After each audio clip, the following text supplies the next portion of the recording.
আপনি তাহলে সায়েন্সের স্টুডেন্ট? তাহলে দেখুন তো এবার বিশ্বাস করেন কিনা।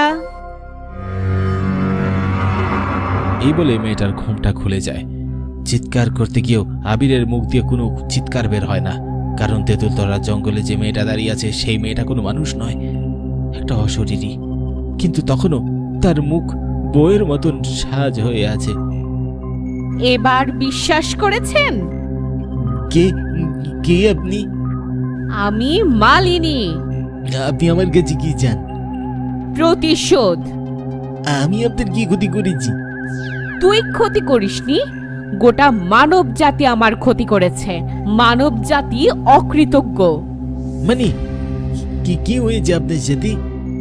আরো 7 বছর আগে আমি আর আমার নতুন বর মিলে এই নদীর পার হয়ে প্রথমবারের মতো শ্বশুর বাড়ি ফিরছিলাম।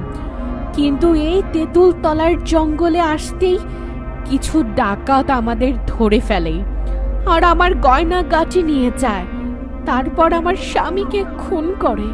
শুধু এতটুকুতেই তারা থামেনি, জোর করে আমাকে ধর্ষণ করে। তারপর আমাকেও খুন করে ফেলে। আমি অনেক চিৎকার করেছি, আশেপাশে গ্রামের লোকেরা সব বুঝতে পেরেও আমাদের উপকার করতে আসেনি। আমাদের লাশ ফেলা হয় এই নদীতেই।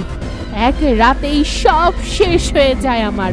সেদিনই আমি প্রতিজ্ঞা নিয়েছি, এই পথ দিয়ে যত পথিক যাবে আমি তাদের প্রত্যেকের উপর নিজেদের মৃত্যুর বদলা নেব।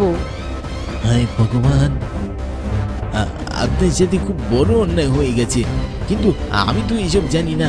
আর আমি ওই গ্রামেরও না, আমি শুধুমাত্র বন্ধুদের সাথে বাজিয়ে দেখে এখানে এসেছি। আমাকে ছেড়ে দিন। ওসব বলে তো আর এখন হচ্ছে না, তোকে তো মরতেই হবে। এখানে যে আসে সে আর বেঁচে ফিরে না।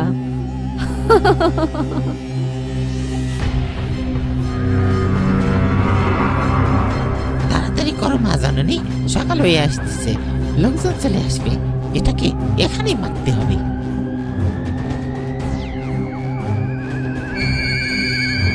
একথা বলতেই পিছন থেকে অনেকের হাসির আওয়াজ শুনতে পাওয়া গেল।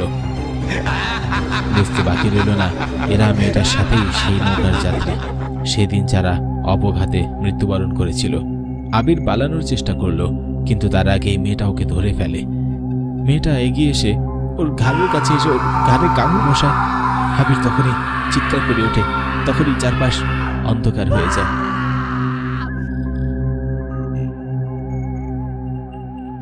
আমি বেঁচে আছি, বেঁচে আছি। আপনারা ওকে কোথায় পেলেন? সকালবেলা তোমাকে ওই তেঁতুলতলার জঙ্গলে আমাদের নিমাই পড়ে থাকতে দেখেছিল, ওই তোমাকে নিয়ে এসেছে। আর গত রাতে বিজয় আমাদেরকে ফোন করেছিল। তুমি যে কেন আসলে? তোমাকে তো আসতে বারবার নিষেধ করা হয়েছিল। এখন ঠিক আছো? আন্টি, আমি আসলে বিশ্বাস করতাম না, কিন্তু এখন আমি বিশ্বাস করি। ঠিক আছে বাবা, রেস্ট করো।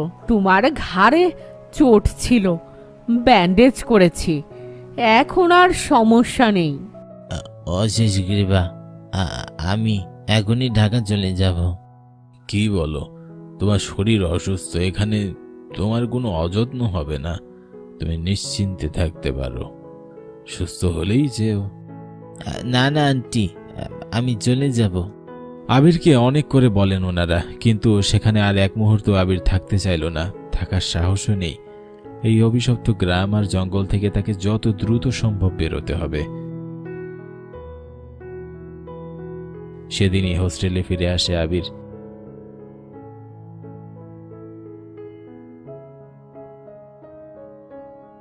সেদিনের পর ওর ভীষণ জ্বর হয়, সেরে উঠতে প্রায় 1 মাস লেগে গিয়েছিল। তারপর থেকে আর কোনোদিনই আবিরের মুখে শোনা যায়নি ভূত নেই, কারণ তেঁতুলতলার জঙ্গলই সেটার সব থেকে বড় প্রমাণ। নিজের চোখে দেখা এমন জ্বলন্ত প্রমাণ সে কি করে অস্বীকার করবে?